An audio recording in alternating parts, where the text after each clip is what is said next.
নমস্কার বন্ধুরা, শর্মিষ্ঠা কিচেনে সবাইকে স্বাগত। আজকে আমি আপনাদের সঙ্গে একটা নতুন রেসিপি শেয়ার করছি, লাউয়ের কোপ্তা কারি।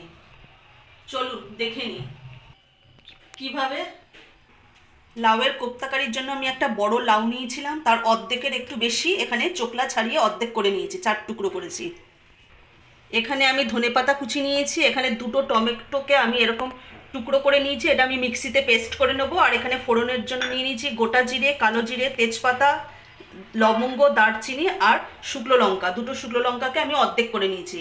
আর এখানে 1 ইঞ্চির মতো আদাকে টুকরো করে নিয়েছি, 4টে কাঁচা লঙ্কা। আর এখানে দুটো কাঁচা লঙ্কাকে আমি ছোট ছোট করে কুচিয়ে নিয়েছি। আর এখানে নিয়েছি 1 বাটি বেসন। এখানে যতটা বেসন দরকার হবে আমি ততটাই ব্যবহার করব। আমি লাউগুলোকে গ্রেটারের সাহায্যে আমি গ্রেট করে নেব। এইভাবে আমি গ্রেটারের সাহায্যে গ্রেট করে নেব। আমি গ্রেটারের সাহায্যে এগুলোকে গ্রেট করে নিচ্ছি।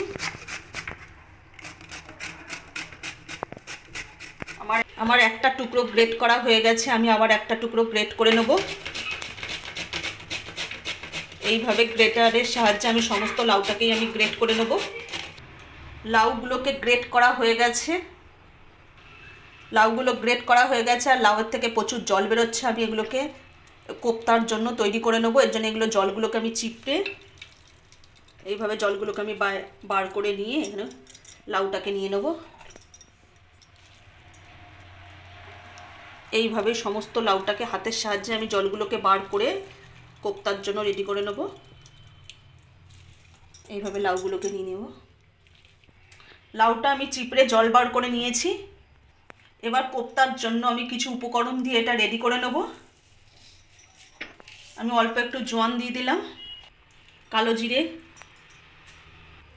রঙের জন্য একটু হলুদ দিয়ে দেবো, 1/2 চামচ জিরে গুঁড়ো, 1/2 চামচ ধনে গুঁড়ো। এখানে যে কাঁচা লঙ্কাটা কুচি করে রেখে দিয়েছিলাম সেটা আমি দিয়ে দেবো।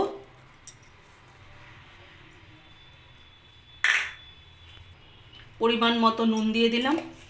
এখানে যে বাটিতে বেসন নিয়েছিলাম আমি সেটা অল্প অল্প করে এর মধ্যে দিয়ে আমি মেখে নেব। এখানে আমি কোনো জল ব্যবহার করব না, কারণ লাউয়ের থেকে আগে থেকে অনেক জল বেরিয়েছে। আমি একটা হাতের সাহায্যে এটাকে মেখে নেব। আমার লাউটাকে কোপ্তার জন্য রেডি করা হয়ে গেছে। এবার আমি কোপ্তাগুলোকে ভেজে নেব। আমি গ্যাসটা ধরিয়ে দিলাম, কড়াইটা আমি বসিয়ে দিচ্ছি। কড়াইয়ের মধ্যে আমি সাদা তেল দিয়ে দিলাম। তেলটা গরম হতে আমি মিক্সিতে এটা আদা আর কাঁচা লঙ্কাটা পেস্ট করে নেব। অল্প একটু জল দিয়ে দিলাম। আদা আর কাঁচা লঙ্কাটা পেস্ট করা হয়ে গেছে। তেলটাও গরম হয়ে গেছে। আমি এবার নাড়িয়ে নিয়ে একটু কোপ্তাটা এবার দিয়ে দেবো। আমি এই গোল গোল করে কোপ্তা দিয়ে দেবো। এখানে অল্প অল্প করে ভেজে নেব, একবারে অনেকগুলো দেব না, তাহলে উল্টাতে অসুবিধা হবে। প্রথমবারের কোপ্তাগুলোকে আমি উল্টে দিয়েছি। প্রথমবারের কোপ্তাগুলো ভাজা হয়ে গেছে, এগুলোকে আমি তুলে নেব।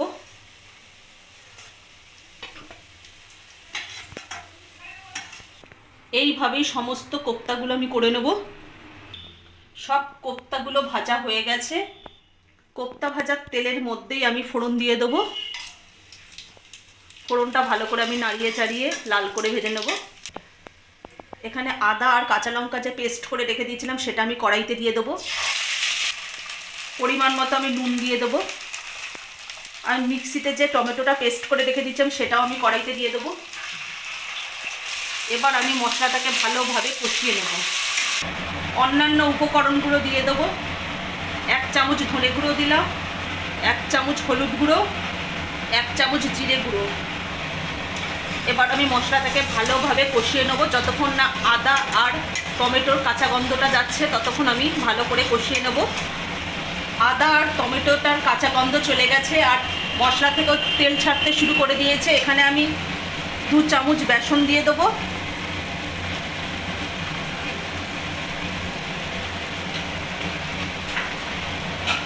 বেসনটাও মশলার সাথে ভালোভাবে কষিয়ে নেব।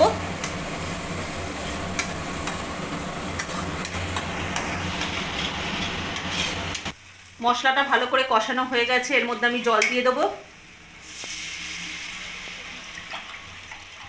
আর গ্যাসের ফ্লেমটাকে আমি জোরে দিয়ে দিলাম। জলটা দিয়ে আমি ভালো করে নাড়িয়ে নিচ্ছি, নিয়ে আমি একটু ঢেকে দেব।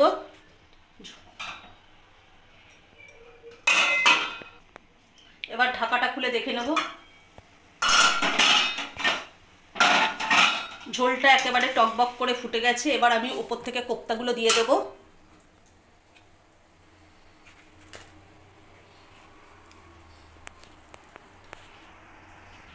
কোপ্তাগুলো ঝোলে দেওয়া হয়ে গেছে।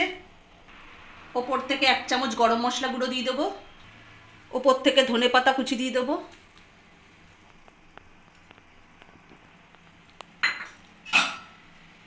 এবার ভালো করে নাড়িয়ে নেব। ওপর থেকে একটু চিনি দিয়ে দেবো। আপনারা চিনিটাকে স্কিপ করতে পারেন। হাতের সাহায্যে একটু ম্যাশ করে ওপর থেকে কসুরি মেথি দিয়ে দেবো। 1 চামচ ঘি দিয়ে দেবো। লাউয়ের কোপ্তা কারি একেবারে রেডি হয়ে গেছে। এবার আমি নামিয়ে নেব। লাউয়ের কোপ্তা কারি একেবারে রেডি হয়ে গেছে। আমার এটা নামানোও হয়ে গেছে। আমি এটাতে ঝোল একটু রেখেছি, কারণ এটা কোপ্তাটায় টেনে নেবে, কোনো অসুবিধা নেই তাতে। আজকে যদি আমাদের লাউয়ের কোপ্তা কারি রেসিপিটা যদি ভালো লেগে থাকে তাহলে লাইক, কমেন্ট, শেয়ার এবং সাবস্ক্রাইব করতে ভুলবেন না। আর অবশ্যই একবার বাড়িতে এইভাবে বানিয়ে খাবেন।